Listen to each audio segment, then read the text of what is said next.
everybody, and welcome back to the stream. It's Saturday, and you know what that means. It's time for the weekend kickoff, our awesome strength and stamina focused bodyweight class. Hi everyone. Thank you for being so wonderful about the last minute cancellation last night. Very much needed the night. We talk about it a lot, how we try to sort of power through and not listen to the signals that our bodies and our brains are sending us. And, one of the reasons I talk about that a lot is because I do it a lot, which is why I didn't say anything until, 15 to 20 minutes before stream. So always know that I'm doing the exact same things and working on them, and it's a work in progress always. But I appreciate everybody being very kind and understanding about that. And we're here. Loading Ready Run might have that copy written, but hey, they don't watch this stream. It is, and it's official. It's not, I guess, technically official until they finish their research audit and determine whether they want any additional documentation from me. But I have completed all my CEUs. I have re-upped my CPR AED certification, and I have paid my research fees, so I am officially a certified personal trainer through the National Strength and Conditioning Association for another 2 years. And over those 2 years, I will not wait until the final year before making sure that I get everything done, which is what I did this last time. And I've talked about that a lot. Just, I had no idea what I was doing, and so it didn't occur to me that I needed to pay attention to that. Now I know. And, I lucked out this year, as I've also talked about, that so many of the conferences turned into online virtual conferences, which meant that I was able to attend a ton of them and make up for lost CEU opportunities. But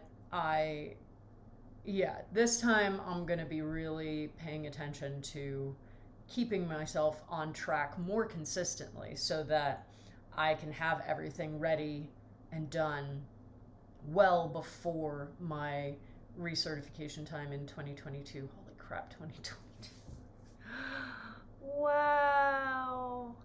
Time has no meaning. I've been a personal trainer since 2018, and it makes no sense. No freaking sense. Friends, wow. Time has no meaning. But, just keep in mind, if you have like a big project or a big thing that you want to try, but you're afraid to start it because you have no idea what you want to do with it, know that I understand, and know that sometimes the best thing that we can do is to try something that we know we're interested in before we've hardened down on something that we specifically want to do with it, because that way you leave a lot of avenues of creativity open for yourself, right? I didn't go into this being like, okay, I'm going to be a streamer and I have to hit X thing and Y thing and I have to make sure that I, get to this many subscribers by this date. I came into this going, I have no idea what I want to do. Do I want to teach in person? Do I want to be a personal trainer?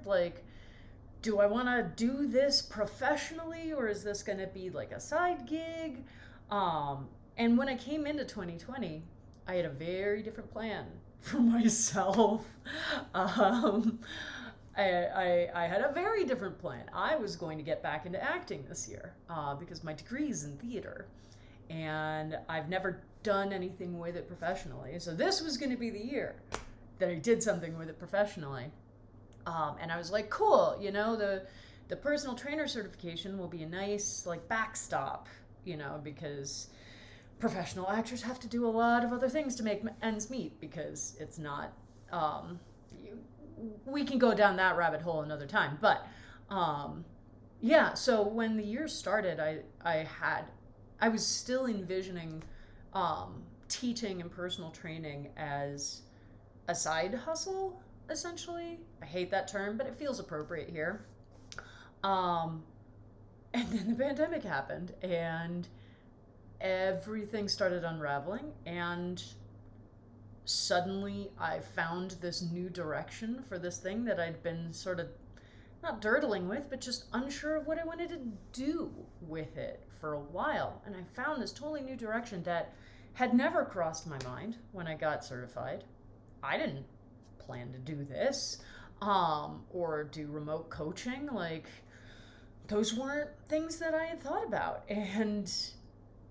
But because I didn't have like a hard and fast, okay, I have to do this thing, I was able to just go, all right, well, let's see where this ends up. And because of that, I feel like it's ended up in a really cool place that I couldn't have envisioned, but that I'm really excited to keep going on. So, sometimes the hardest thing is just starting. And God, I know that. And there are plenty of reasons, there are plenty of reasons just around fear. There are also plenty of reasons tied to various mental health conditions, depression, anxiety. There are plenty of reasons tied to, neurodivergent brain chemistries, which is another term that I hate because neurotypicality I don't honestly think exists. We've just sort of created it in the same way that we created the perfect everyman, which is the 135-pound, 30-something-year-old white dude, and we think that everything, every medical study can just be extrapolated out to the rest of the population. I'm going on a lot of tangents this morning. The point is, try to start. You don't have to know where you're going. You really don't. And sometimes it's honestly better that way, because that way you're not stressing out. If you try it and you decide, okay, this isn't for me, you're not stressing yourself out. Like, if I had done this and 2 years on, I was like, man, I don't think that this is right. I haven't lost anything. I've gained some cool new skills, and I've learned something more about myself. And that's valuable too. Hello, good morning, my dear. Good morning, good to see you. I forgot my water. Oh my goodness. All right, hang on. Thank goodness my kitchen is right here.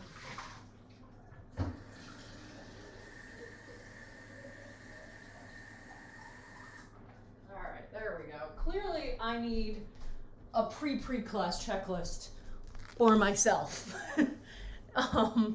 Which I always think that I have it in my head, but it might not hurt to have something like physical that I can be like, did I do that? Yes. Did I do that? Not yet. All right, friends. Well, we've dug into philosophy. We've dug into, yay, I'm a personal trainer for another 2 years. We've dug into the weird ways that life takes you. I certainly could not have envisioned where I am now 2 years ago when I got the certification. A whole lot has changed in my life over those 2 years, in good ways and bad. But we're here. It's all led us right here to our living rooms, in front of our computers or our TVs. And you know what? That's awesome. So let's exercise now. I'm still taking it a little easy on myself, so I'll be paying attention to, and holding back if I need to. It's always easier in the morning, so I might dig in a little bit more, but again, trying to listen to the signals that my body and my brain are sending me. But in the meantime, pre-class checklist. Now that I have my water, make sure you too have your water, okay? There we go. Make sure you've got some comfy clothes on. I feel very comfortable right now. Make sure you've got your mat or your mat-sized space on your floor. And if you're using a fitness wearable, let's go ahead and put on high-intensity interval training. There it goes. All right, my loves. Well, you know where we start. Water, clothes, mat, done. Yes. All right. Let's get warming up then. Okay. That's on? Yes. Look at me go. Some mornings Some mornings you celebrate the big victories, some mornings you celebrate the little victories. This morning we lie on our mats on our backs, 1 foot crossed over the opposite knee, and we start doing hip rocks and bridges. All right, so again, remember that we are starting off with a warm-up. So we are not trying to go for 100% intensity. I'm not trying to rock as far back onto my shoulders as I can. I'm not trying to bridge up as high as I can. I'm starting the movement. I'm starting to engage different muscle groups, move my body around so that my brain can start going, oh, we may be exercising right now. And I'm starting to key in on how I'm using different muscle groups. So again, we start here, we make sure, okay, am I contracting my abdominals to lift my hips a little bit off the floor? Maybe that means you can't lift them as high even as you were doing, and that's fine. Just start getting in practice. This is a great place. The warm-up, all right, switching feet. The warm-up is a great place to dig into different areas that you may struggle with in our broader overall class, right? So if you are not always positive that you're engaging your core during those ab exercises, if that's something that you struggle with, start right here. Just pay attention. This is such a small, low intensity, low stakes motion that we're doing. So just pay attention. All right, do I feel actual live engagement in my core as I lift those hips off the ground? Oh, cool, I do. And that's maybe what it's supposed to feel like when I'm engaging my core in other exercises. And so you can start to take that information and use it throughout the rest of class, right? All right, now we head into our leg sequence, starting with our nice straight line, Jane Fonda.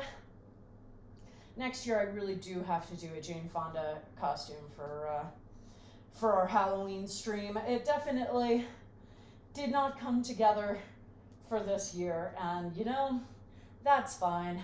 There's a lot going on this year, so I feel okay about it. But next year, I mean, I feel like I talk about her enough, despite knowing next to nothing about her, other than bits of her career and bits of her activism life,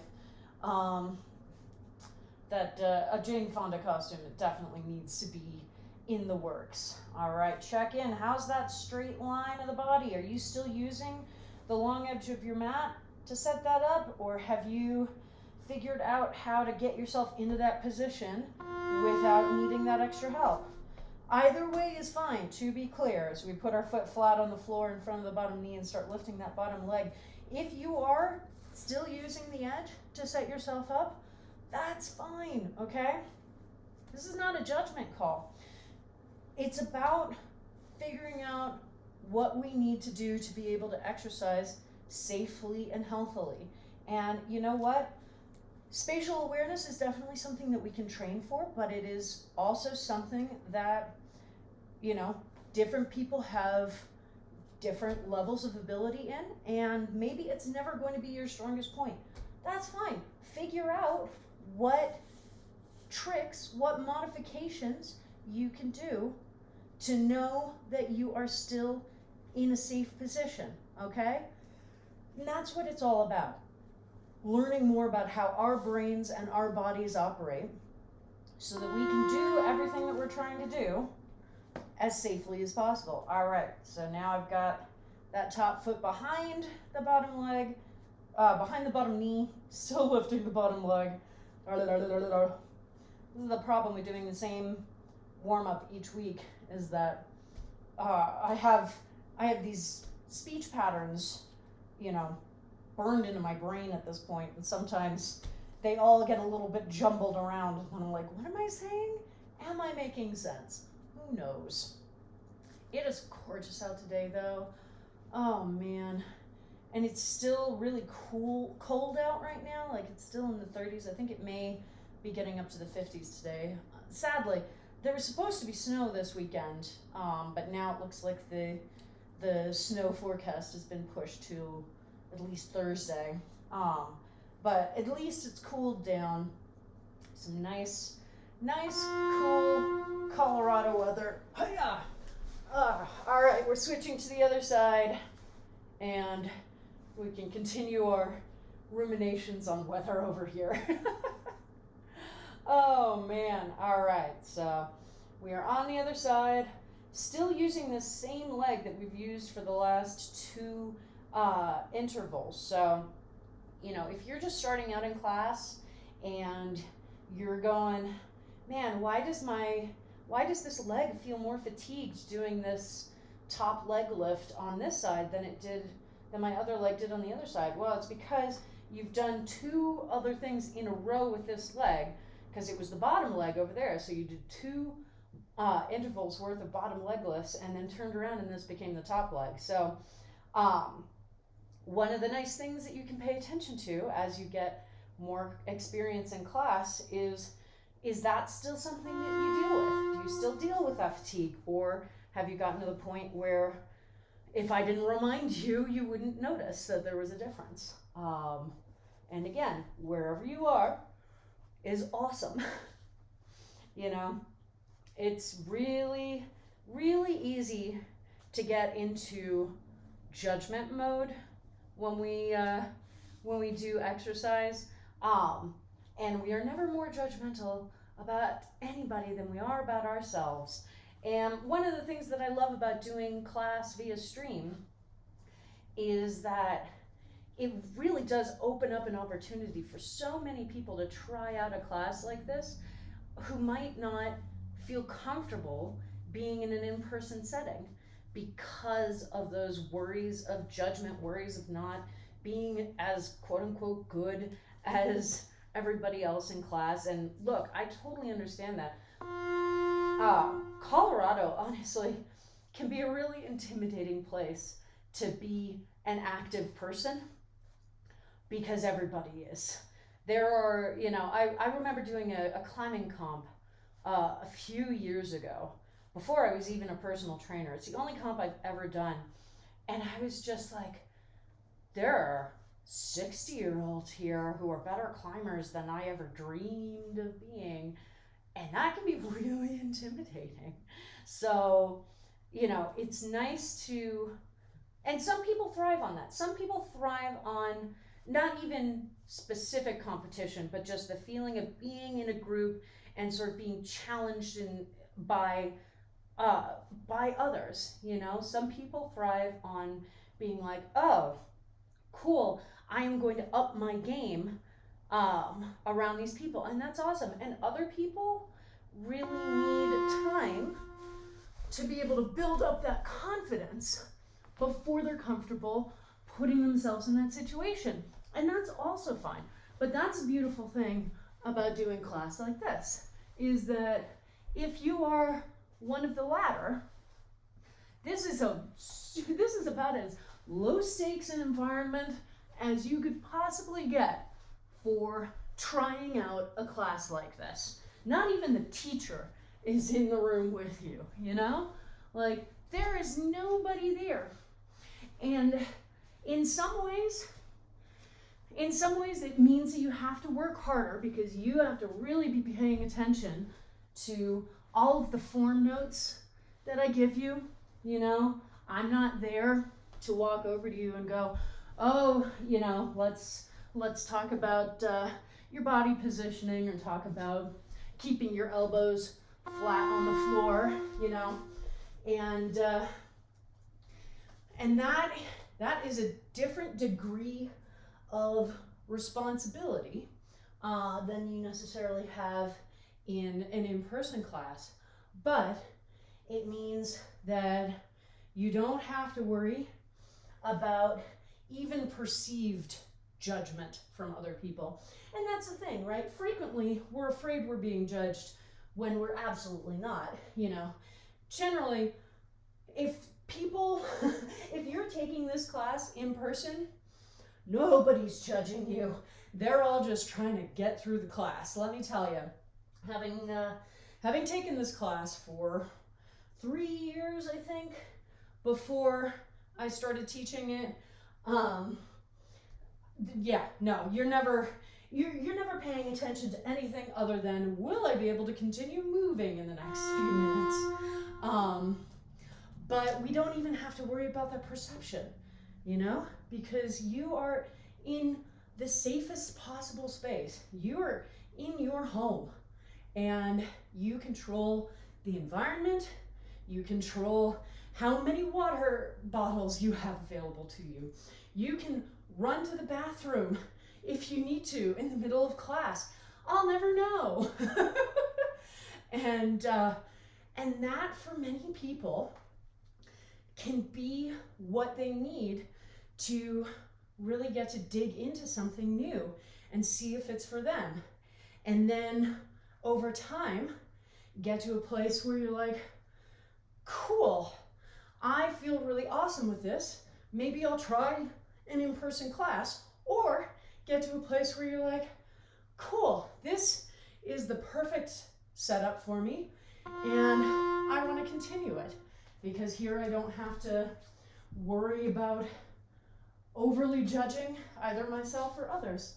And that's really awesome. One of my big things that I've sort of come to over the year in terms of what's important to me as a personal trainer is accessibility. And that is not something that I think the fitness community at large focuses enough on. And let's be clear, I'm not perfect at it yet. I have a lot of research I need to do. There are a lot of voices I need to seek out, learning how to work with all sorts of different beautiful types of people. There's a lot of work I need to do, because right now, I operate primarily from my own experience, and my own experience is, relatively lean, relatively able-bodied, white person.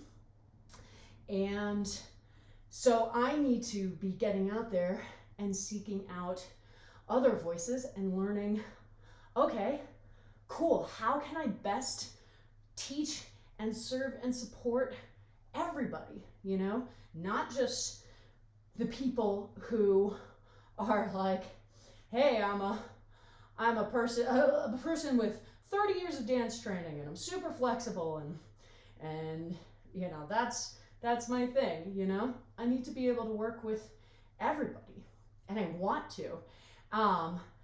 But I think that doing the streams is a great first accessibility step, because it gives us an opportunity to try something out in a super safe space and to figure out, okay, maybe this is for me, maybe what wasn't for me with a class like this wasn't the class itself, it was fear of judgment, fear of overly broy gym culture, worry that I was gonna look stupid, or that the teacher was gonna yell at me or talk down to me.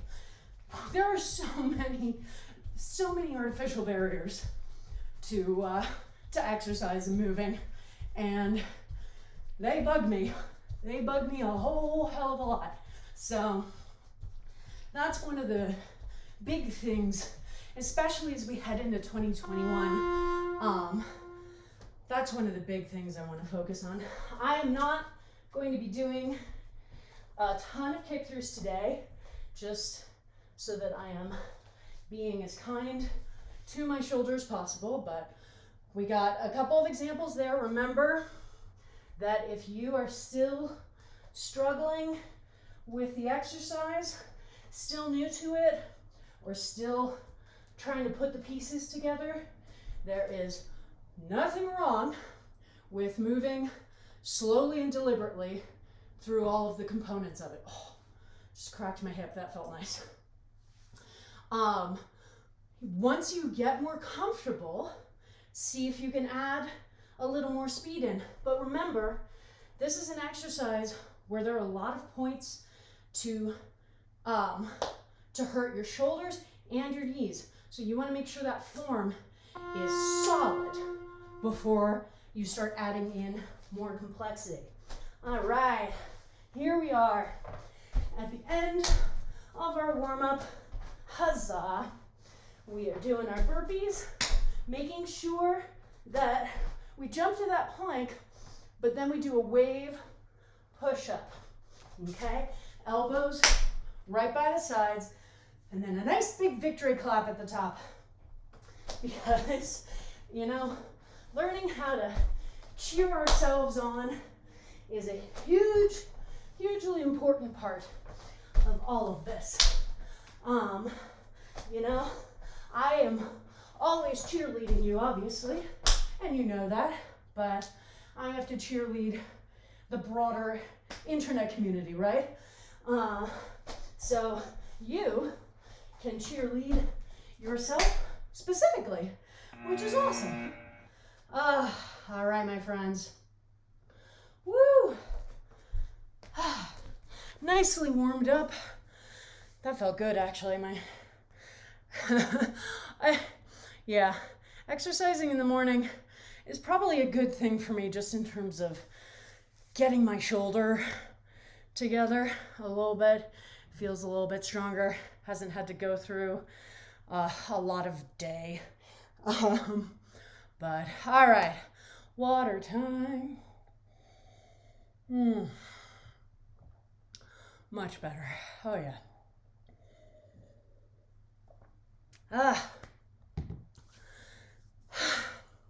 Hi, friends.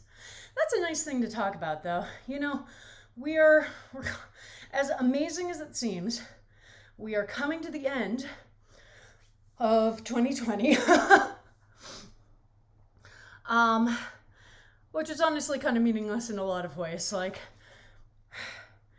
it's very easy for us to get sort of temporally locked and be like, oh, well, as soon as we hit this artificially manufactured date, everything resets. But, you know, the fact of the matter is, on January 1st, 2021, we're still going to be quarantining. We're still going to really need to be physically distancing from people, wearing masks, taking, you know, staying at home as much as possible. We're still going to be going through the final parts of this chaotically awful transition to a Biden presidency. We're still going to be needing to plan our activism efforts to keep pushing Biden and Harris to fulfill all of these promises that they've made to the American people. And there's going to be a lot that we still need to do. But what I'm trying to do for myself right now is plan intentions for 2021, you know? Not resolutions, not something that carries all of this baggage with it and people sort of expect to fail on it, but like, what do I want to work on? Not what destination do I want to hit? Because I feel like that's what resolutions frequently are. They're like, oh, I'm going to go to the gym, you know, 5 times a week for the entire year. And then you stop going after 2 weeks and you're like, dang, and have another thing in our wall of awful to have to break through. So looking at it more in terms of what are the journeys that I want to undertake? You know, what do I want to be discovering? What paths do I want to be following? And working on accessibility as a core component of my teaching and my personal training is a really big one for me. It's one that I want to get going now, but that I really want to focus in on in 2021. All right. See, I'm talking too much. Oh, God. It's just so nice to be on stream with you all. All right. Pick a number between 150 and 300. And that number is the number of toe squats that I need you to do in the next 12 minutes. All right. I'm going to be going to be that teacher today and assume that everybody knows what toe squats are, everybody who's taking class today. So let's get onto our mats. And as soon as you hear that horn, actually, there's no horn, just, hey, you on your mats? All right, we're starting. So here we are doing our toe squats. Remember that you can take breaks, whatever breaks you want to throw in there, you can do. Just make sure that you are doing the same number of reps between each rest, okay? So if you're starting out here and you get to 25 reps and you're like, okay, now I really need a rest. Awesome. Take that rest and then do 25 reps again. If you are going along and you're like, oh, I can do 50 reps before I need to stop. That's awesome. But now you need to do 50 reps each time.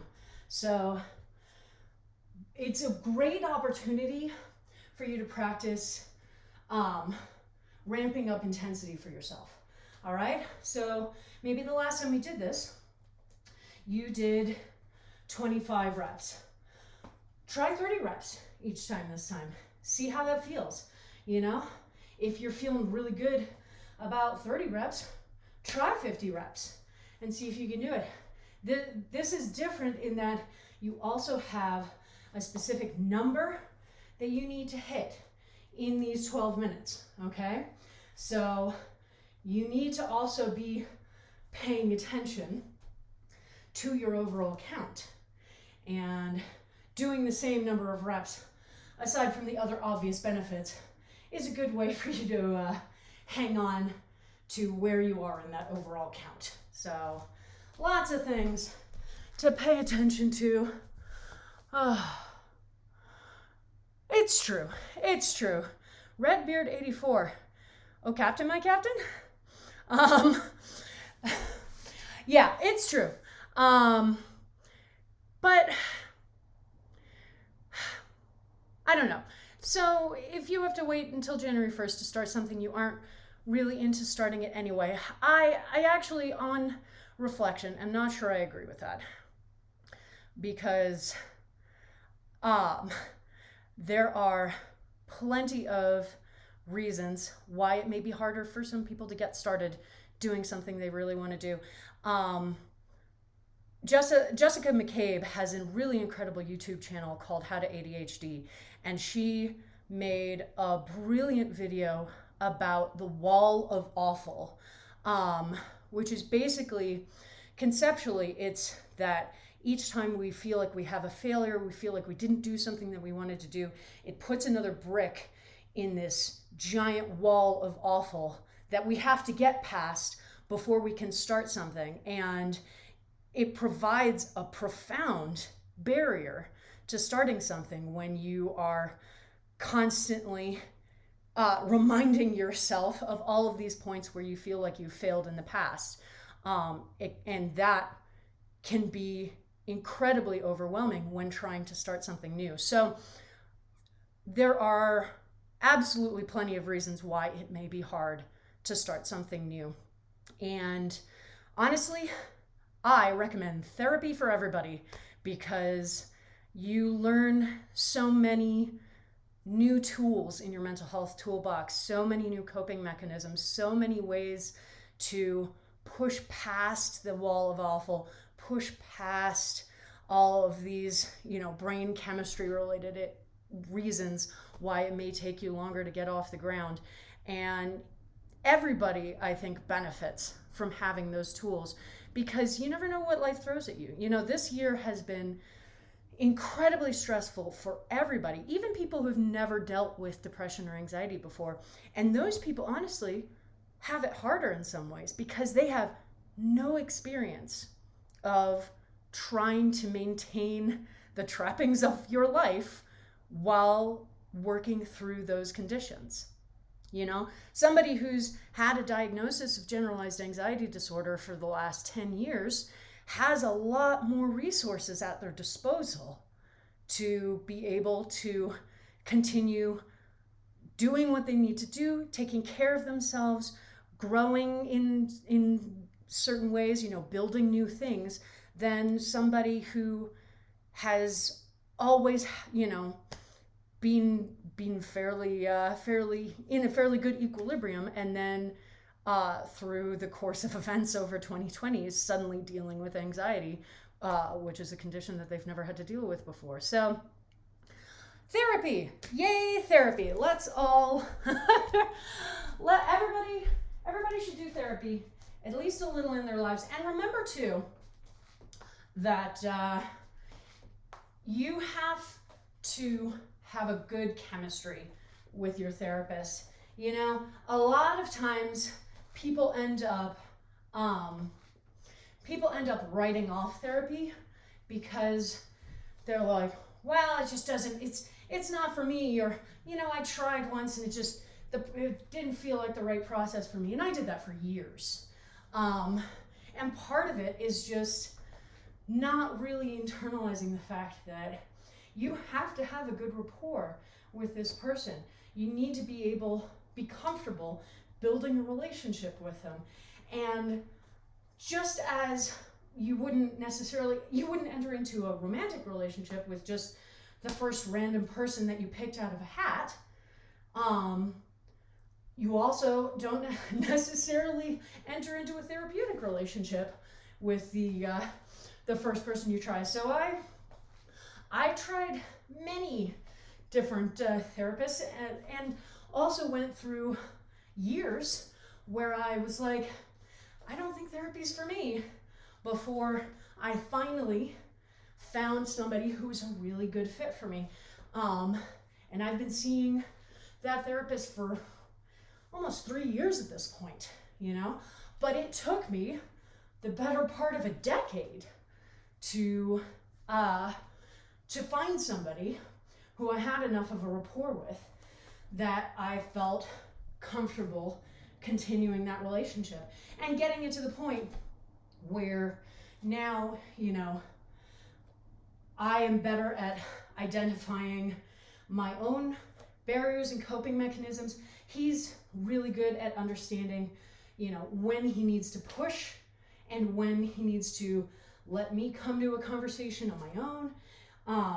And it's like any other relationship, any other human relationship. And for something this intense, it may take you a while, and that can feel super overwhelming because, you know, having to do initial consultations within therapy can get really exhausting. So if you've been, you know, thinking about therapy but have been feeling really demoralized by not finding the right person, please keep trying. Know that it may take a while.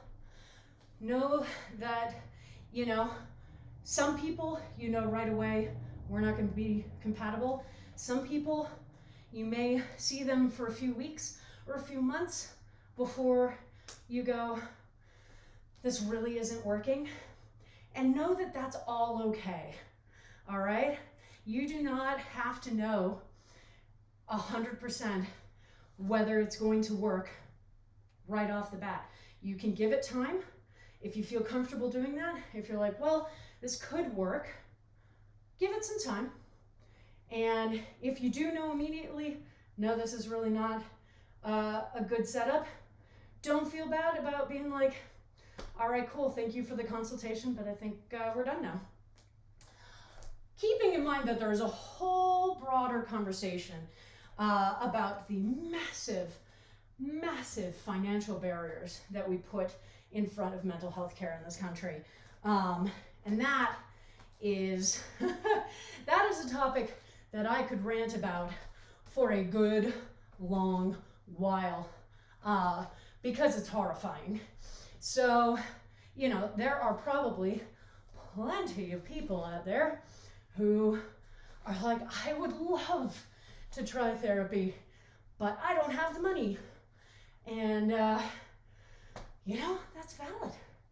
That's valid. People are like, oh yeah, just go to therapy, it's great. Well, when every appointment costs at least $150 for an hour and is not covered by your insurance, or you don't have insurance, that's not an insignificant sum.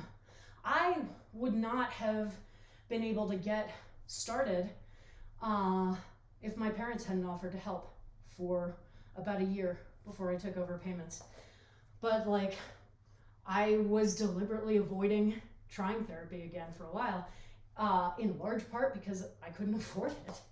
So, you know, there are huge, huge barriers. There's the stigma barrier, which is obvious, in which, you know, just talking like this helps to break down a little bit. But there are also huge financial barriers to care. And that is a structural issue. And that's not going to be solved by people just being open about going to therapy. That needs change at a foundational societal level. And that's going to take a lot of our work.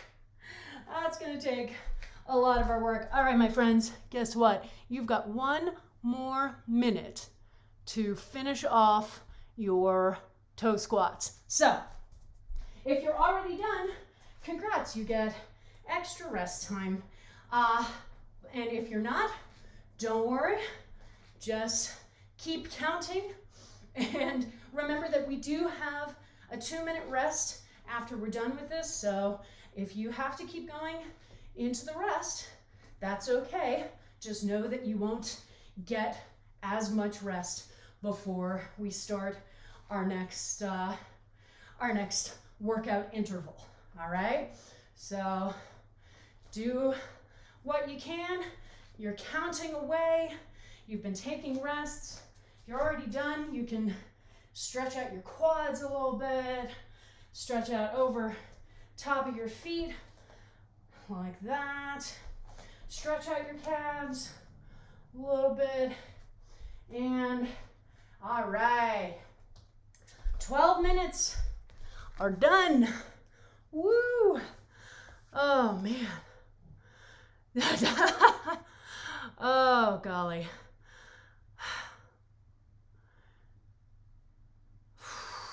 There we go, talking about other barriers. You know, the stigma against mental health care comes with some real world issues, you know, where I don't think it is legal, but employers can use that against you, and insurance companies can use it against you, and all of this. It's just horrifying.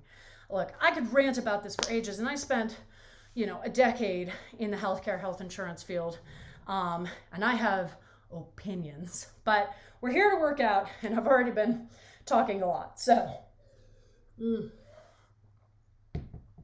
Oh man. Amanda, I'm sorry, that's BS. I'm glad you're still seeking care anyway, because part of it is just people finally being like, nah, brah, it is not okay for you to browbeat me into not seeking out this care. But it takes courage, especially when you're afraid of retaliation from your employer, like, which nobody should ever have to be afraid of. All right. Hash this out in the comments.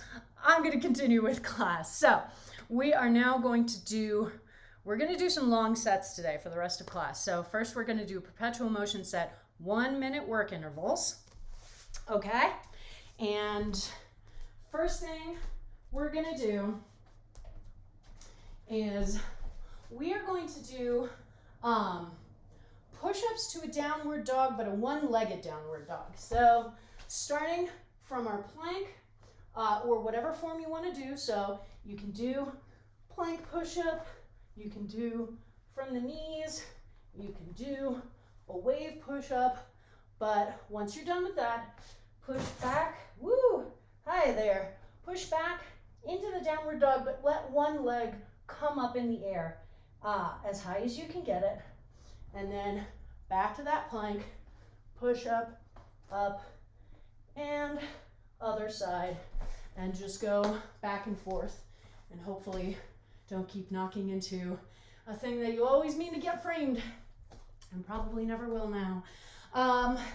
Second is going to be our slow leg lower, because this is a perfect time to work on that. So lying on our backs, legs in the air, tilting that pelvis so that the lower back is flush against the floor, slowly lowering the legs, stopping every 15 degrees. The core is driving this, because when we add that pelvic tilt, then we engage the core. We have to have the core engaged to keep that tilt and to keep those legs up. And then reverse.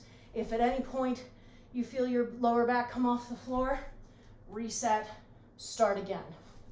Third exercise is going to be, oh, no, it's not going to be that. It's going to be held sumo squat. So knees staying safely over the feet. Just keep the arms in front of you, and we're just holding this position. All right? So those are our three. We've got our push-up to a one-legged downward dog. We've got our slow leg lowers, and we've got a held sumo squat.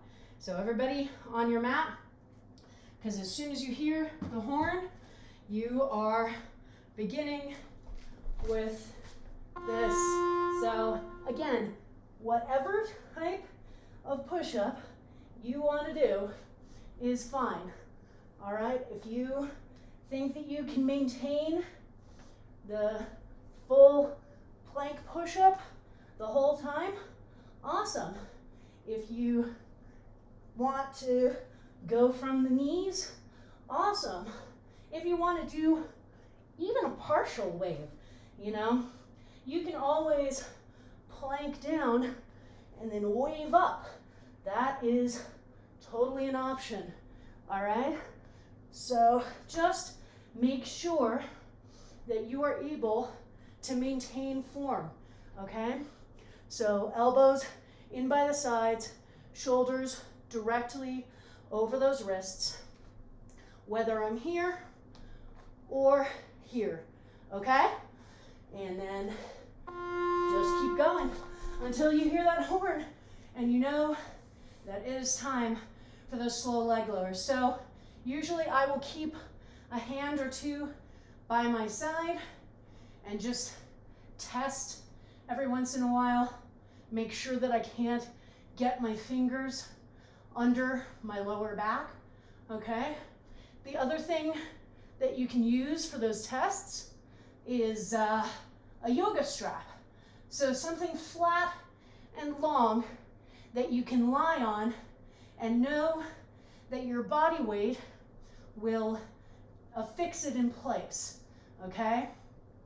And then while you have that, as you're going down, you can give a tug on the yoga strap and just go, okay, cool. It's still not moving, so I know that my lower back is still attached to the floor. Or you go, oh, that came right out. I need to reset, okay? Oh, my friends. So, strength and stamina, right? That's what we're focused on today. We are not doing hardcore cardio. We are really focusing in on intensity, on a lot of isometric stuff or slow moving movements, right? So this, we don't want to be bouncing up and down out of this squat. I want to be able to hold myself here, to hold my knees open without having to have my hands on them. You know, in the warm-up, we get to do this and it's awesome. Here, I need to make sure that I have muscles in my hips that are pulling my knees back into that position so that I can keep safe. All right, now we're going back around to push-ups to the one-armed or one-legged downward dog. It becomes ominous if you don't know what a downward dog is. Some of you are like, why is this dog missing its limbs? the things that you think about when you're teaching at 9:45 in the morning. Oh my goodness. How are you feeling? So I'm not gonna lie, I tend to stick with push-ups from the knees while I'm teaching, just because I want to be able to really maintain that form. Today I went for a much higher preponderance of full plank push-ups than I usually do, and I felt a lot better about it. So whatever version of push-up feels like it is an increase in intensity for you, test it out today. See if you're able to maintain it. And if you're not, go back to whatever that previous version is that you know you can maintain. But we always want to be testing. We always want to be checking in with our bodies, going, okay, is this still really hard for me? Or is it just hard in my memory? Because that's a real thing.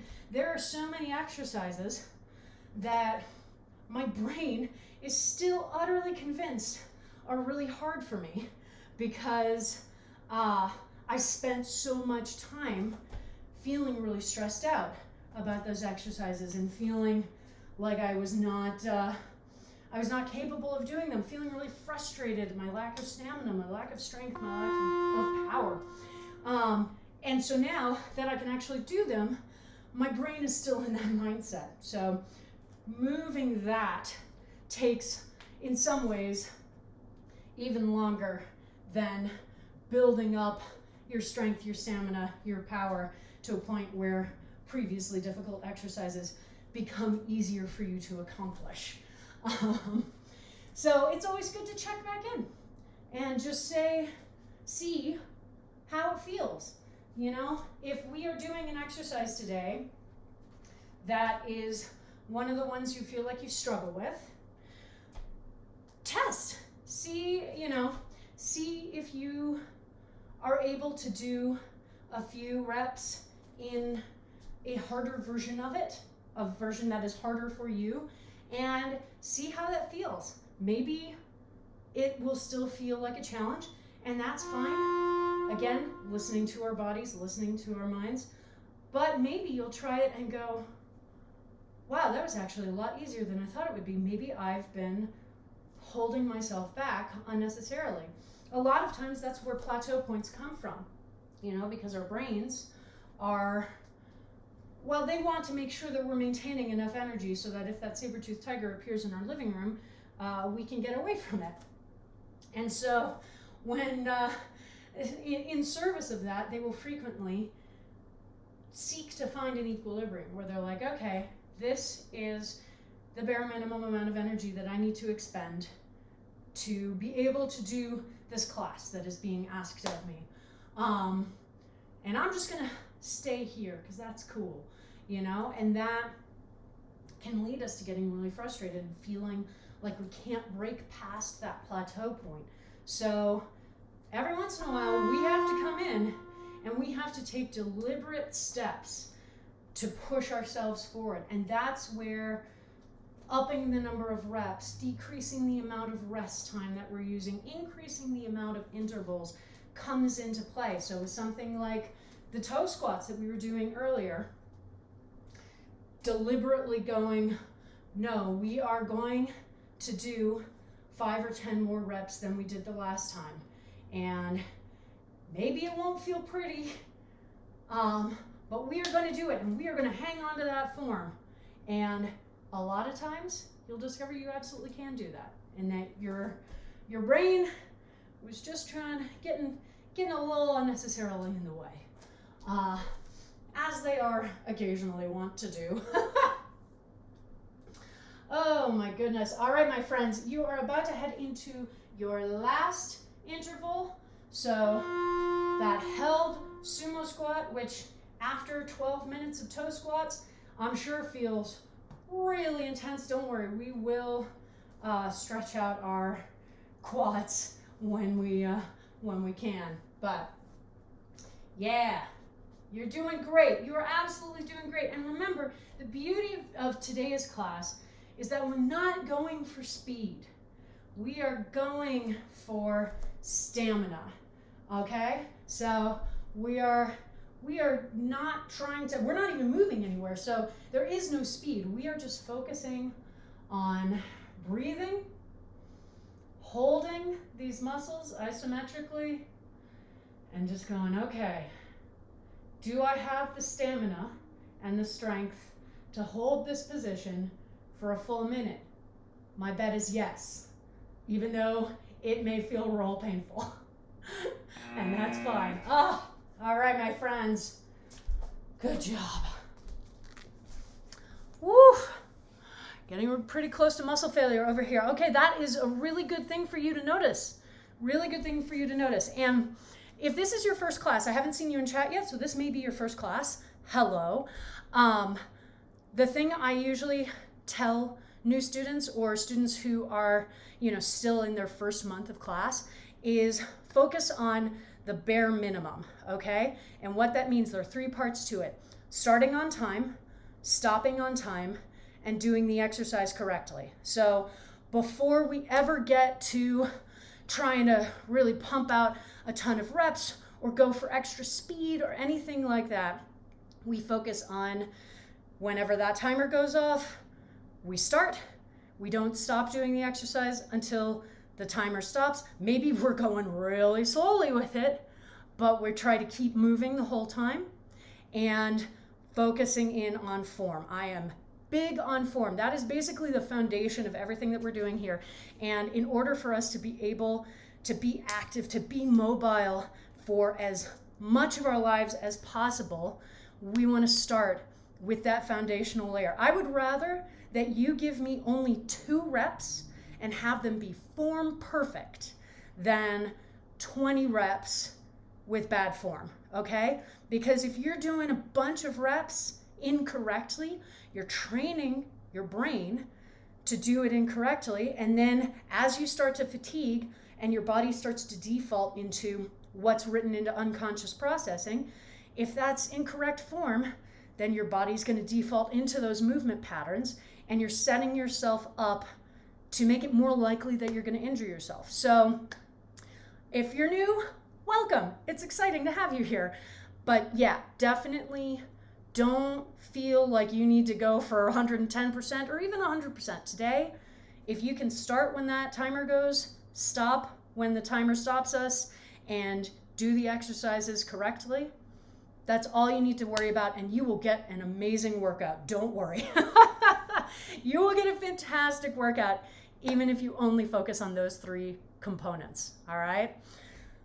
It's been a while since I've given that advisory. I really need to make sure that I'm giving that at the beginning of every class, because it's so important. And even for those of us who've been doing class for a while, if you're feeling exhausted, if you're feeling physically overwhelmed, mentally overwhelmed, then maybe you start there. Maybe you come into class and you're like, okay, I'm just going to focus on the bare minimum. And maybe over the course of class, that energy unlocks and you go, okay, now I'm feeling a little more grounded and I can start putting more energy in.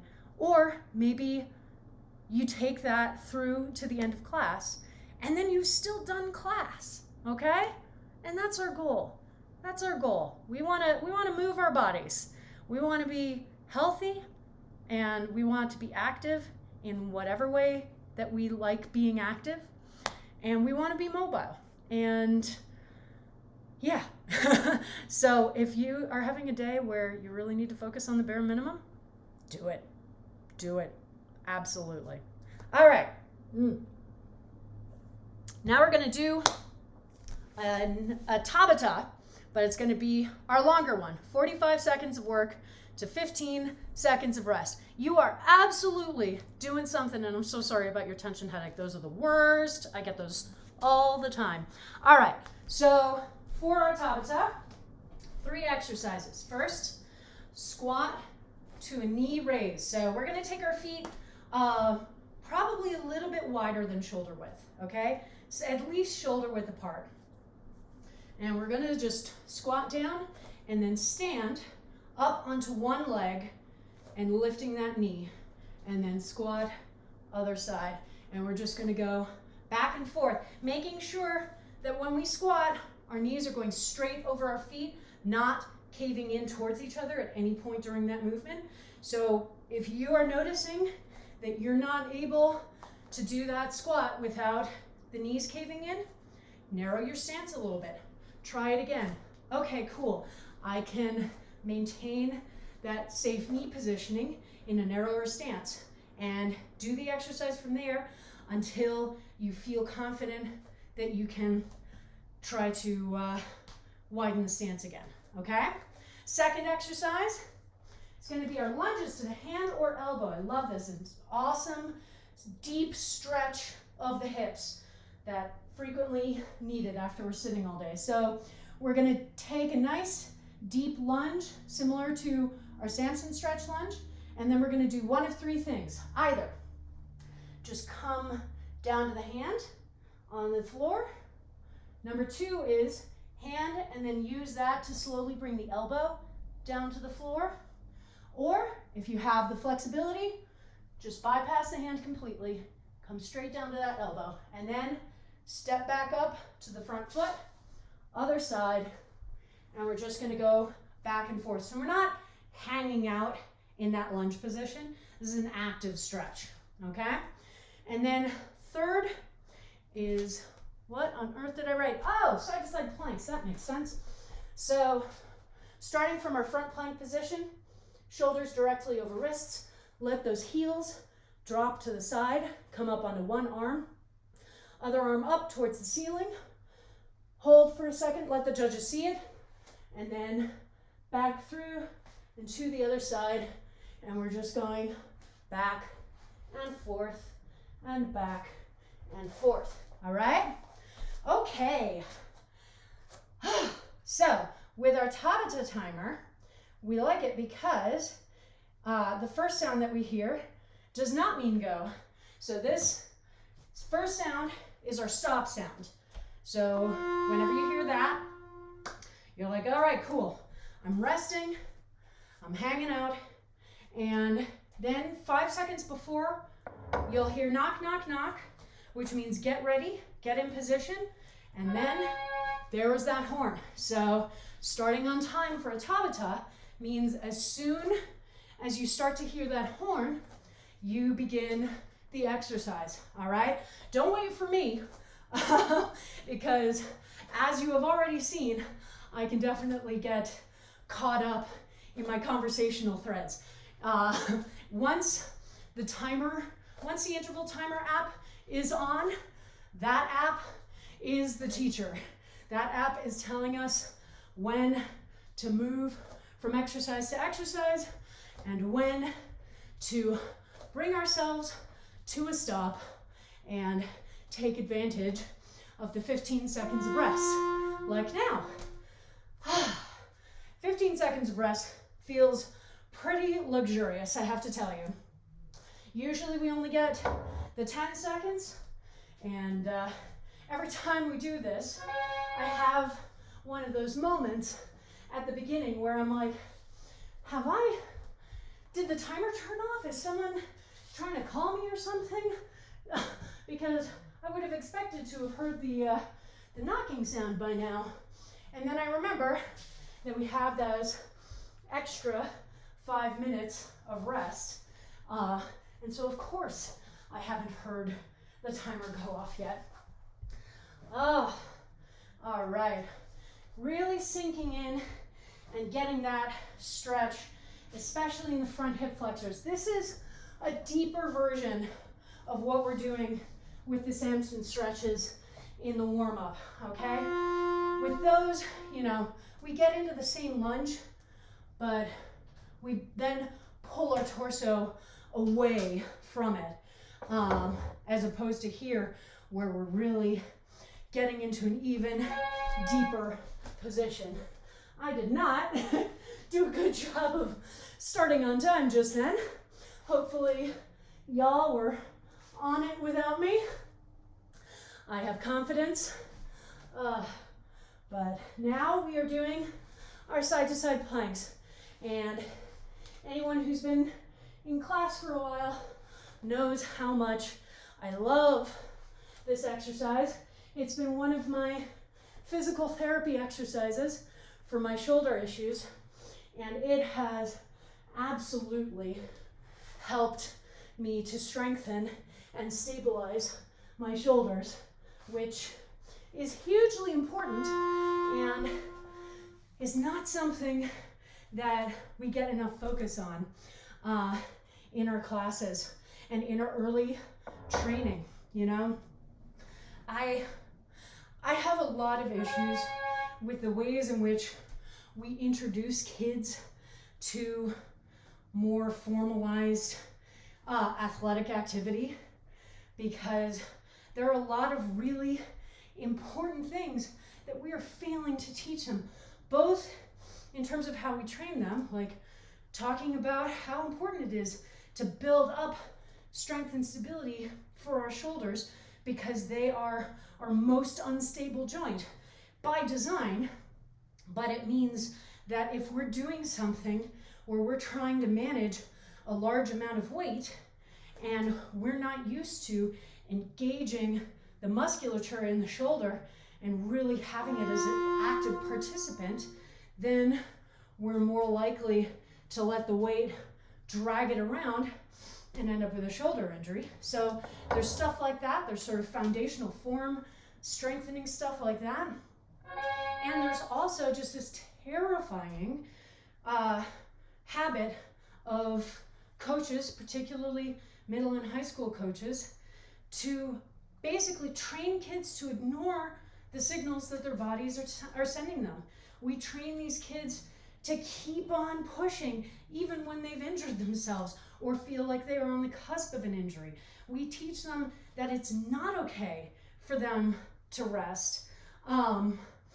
Y'all may have heard this. I know I was horrified about it within the last week, I think, but I was talking to a friend of mine who used to do gymnastics, and she was told by her coaches at age 12 that if she didn't train for more than 3 days in a row, her muscles would start to atrophy, which is A, blatantly false, and B, teaches her that, oh my God, it doesn't matter whether I feel exhausted. It doesn't matter whether I'm getting pain signals that my body is trying to avoid an injury. I need to keep going. And what happens? We send these kids, these gymnastics kids, into adulthood with just absolutely wrecked bodies, because we did not train them to pay attention to form, to listen to how, well, the form thing is not true, but we didn't train them to listen to the signals that their bodies are trying to send them that say, hey, please stop doing what you're doing for a little bit because I'm on the edge of an injury. And in fact, we train them in the opposite. We train them in this terrible, like, no pain, no gain mentality. And it just drives me absolutely mad. It drives me absolutely mad, because we are hurting people. We are impacting their mobility for the rest of their lives. And you know, we're training people to build and increase this disconnect, this body-brain disconnect that shouldn't exist. We're not brains that happen to be sat in a meat sack. We are an entire entity, and we need to be able to listen to all of the signals that that entire entity is sending us. So yeah, that I don't remember exactly how I got on that tangent, except that I'm constantly frustrated at my own shoulder injury, because a lot of it came from not being given a lot of really important tools, and some of it too came from taking classes that I didn't have experience in and not getting the form instruction that I needed, you know? So I really exacerbated, or I already had some shoulder issues, but they weren't this persistent. But I exacerbated the issues a few years ago doing a free weights class, because I hadn't been given good form instruction on how to manage the weight, and I was doing Turkish get-ups, which involves holding a kettlebell over your head, and my left side was already my weaker side, but I was using a kettlebell that was too heavy for it, and I wasn't paying attention to stabilizing my shoulder, and I lost control of the weight for a second, and in trying to get it back, wrenched my shoulder, you know? And that came from not being taught appropriate form, either in the class or earlier in my life, and not being taught appropriate loading techniques, and, you know, not understanding how to pay attention to what my body was trying to tell me. So I'm on a tear. But that's why I focus so much on form here, because that's what I want you to start with before anything else.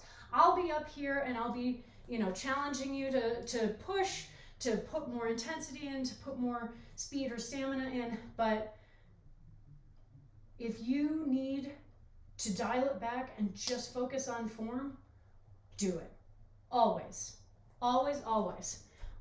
And if you can start there and really build that foundation, then you're going to be able to do this class when you're in your 60s and 70s, and that is not an exaggeration, I promise. So there we go, and we are almost done with this set. Woo! Yeah! All right, good job, my friends.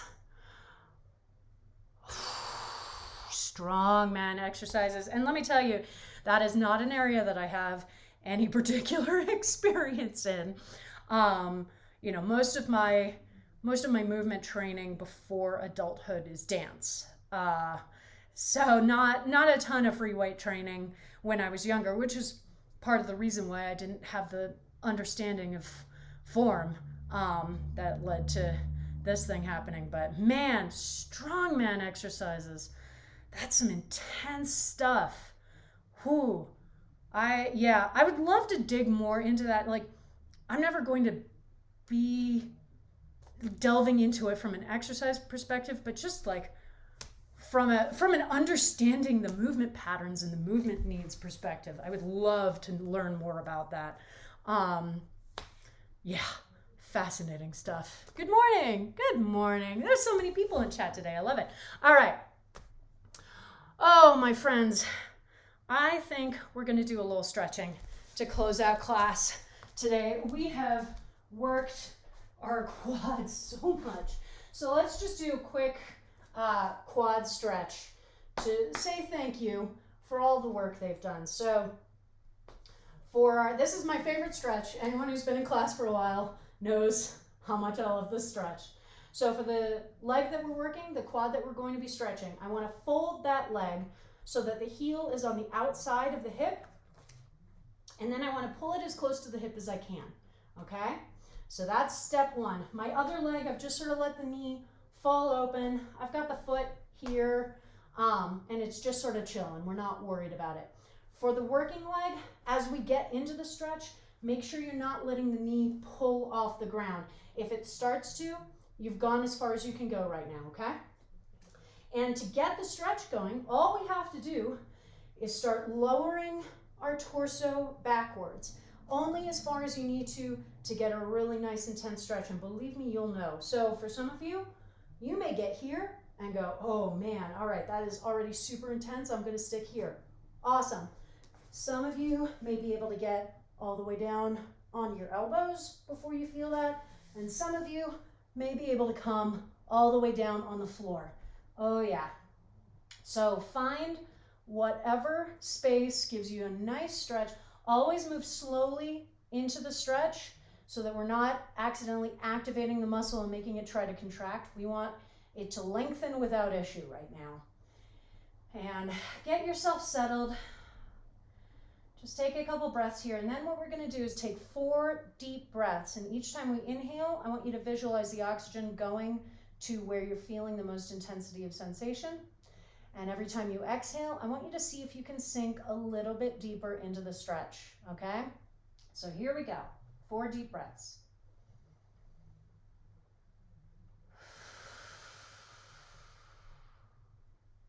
That's 1.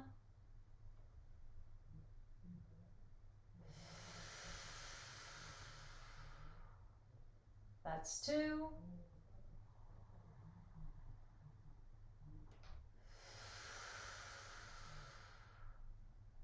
That's 3.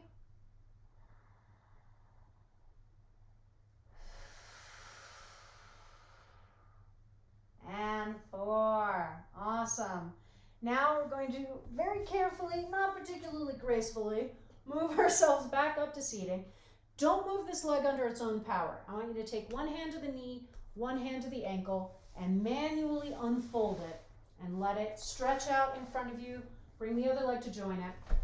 Let's shake out our knees a little bit, and then we're going to flex our feet and point and flex and point and circle the ankles first in one direction and then the other direction.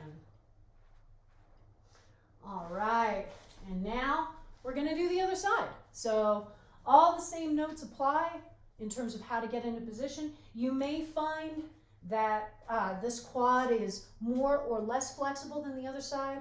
That's fine. Don't try to force yourself into a depth of stretch that your body's not ready for, okay? So if this side, if you were able to get all the way down to your back on the first side and over here you can only come down to your elbows, that's totally okay. Again, listening to the signals that our body is sending us so that we can move and stretch intelligently, all right? So find that position wherever it is. Get yourself settled in, and then we're going to do our 4 deep breaths again. Inhale the oxygen to the stretch. Exhale and try to sink a little bit more deeply into the stretch. Here we go.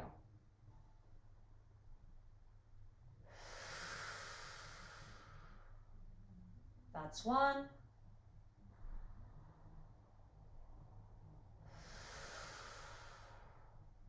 That's 2.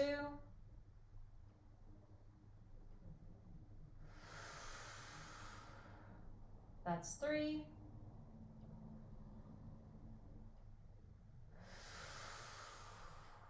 And 4. And again, carefully getting back up, manually unfolding the leg in front of you.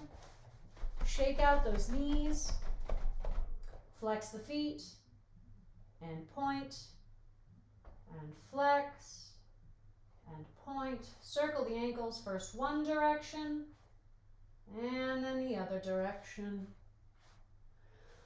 And that's it. Oh, good job, my friends. What a wonderful class. What a wonderful class. It was so much fun. It was so good to see everybody in chat. Thank you all so much for hanging out, for doing class, for listening to me rant on every topic under the sun, from mental health care to the way that we train kids in exercise.